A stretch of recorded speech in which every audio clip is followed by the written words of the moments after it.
Skin Conditions by Katie and Tess. The integumentary system is the largest organ in our body. There are 3 layers. From outer to inner, there's the epidermis, dermis, and the subcutaneous tissue.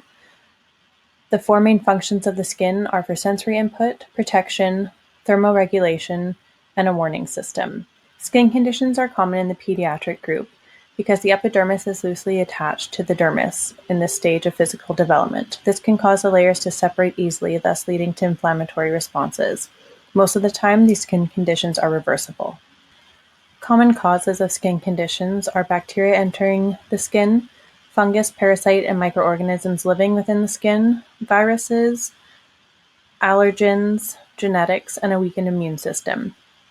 Common treatments are topical corticosteroids, other topical treatments such as dermabrasion, laser therapy, and then UV therapy as well, and also oral medications. In order to treat children with skin conditions, the child's family is always involved. They are the ones who carry out the treatment at home. So education and assistance is provided to the family and the child, and they are also provided with resources such as pamphlets and also information for clinics for them to come to in order to have the proper help for their child. BC Children's Dermatology Clinic cares for children between the ages from birth till 17 years old residing within BC. Most frequent conditions treated at the clinic are eczema, acne, birthmarks, psoriasis, alopecia, vitiligo, molluscum, and warts. They also treat rare and complex skin conditions such as epidermolysis bullosa, morphea, and other rare genetic skin diseases. Services provided at the clinic are diagnosis, treatment, and follow-up care to skin, nail, and hair disorders in children. Treatment performed at the clinic are cryotherapy for warts, laser therapy, phototherapy for eczema, psoriasis, and vitiligo, wound care, minor surgical procedures, and skin biopsies. They'll also do teleconsultations for patients outside the Lower Mainland, and they also have an outreach clinic in which a dermatologist travels to areas such as Prince George and Terrace to allow these areas access to a dermatologist. One of the most common skin conditions in infant and children is eczema. This is an inflammatory skin condition. It is not contagious, but it does cause red, itchy skin that can sometimes be filled with fluid bumps. And most children will grow out of this, but for some, it will come and go throughout their lifetime. Diagnosis is done from a doctor, just observing. The assessment of eczema includes looking at the onset of the condition, the family history of eczema, if the child has allergies, and what products are being used, such as soap, laundry detergent. Common treatments are topical corticosteroids and antibiotics, UV therapy, and constant bathing and frequent moisturization. Another common skin disorder amongst children is psoriasis. This is an inflammatory skin condition that causes skin cells to grow rapidly. There is no cure, and this causes thick patches of skin to appear on the surface. Diagnosis is done through a doctor's examination, and sometimes there's biopsy taken of the skin. The assessment for psoriasis includes looking at the amount of the body surface affected, a PASI score, which is a psoriasis area and severity index, a questionnaire to assess quality of life for the child, and assess family history of psoriasis.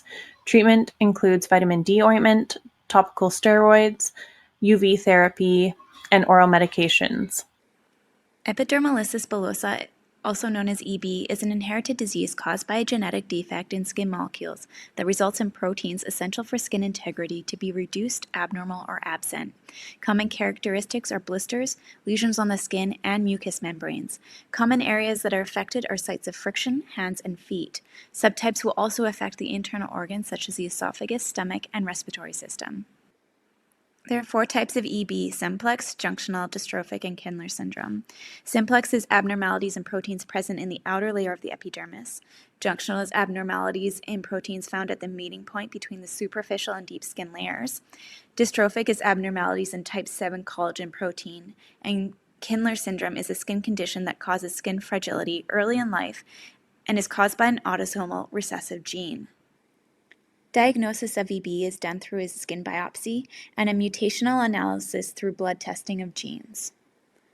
Severity of EB is assessed using the following scoring system: the Birmingham, the EB Activity and Scarring Index, and the Quality of Life Evaluation in EB.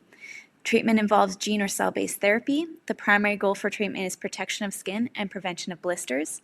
Precautions for children are avoiding friction-causing activities, maintaining a cool environment, using foam padding on furniture, avoiding adhesive dressing as this can tear the skin, and avoiding clothing with details.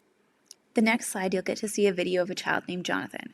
Jonathan is a butterfly child, a name given to children with EB due to skin's fragileness resembling the fragileness of insect wings. This condition affects 3,000 to 5,000 Canadians. Children diagnosed with this condition rarely live beyond 30 years of age. In 2016, Jonathan underwent stem cell treatment, which is a very dangerous as well as painful treatment for people with this condition.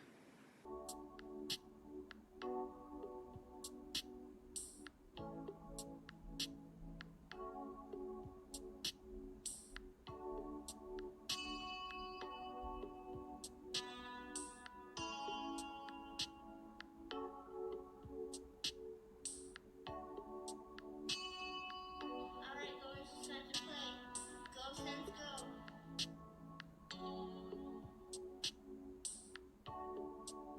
This concludes our presentation. Thank you for watching.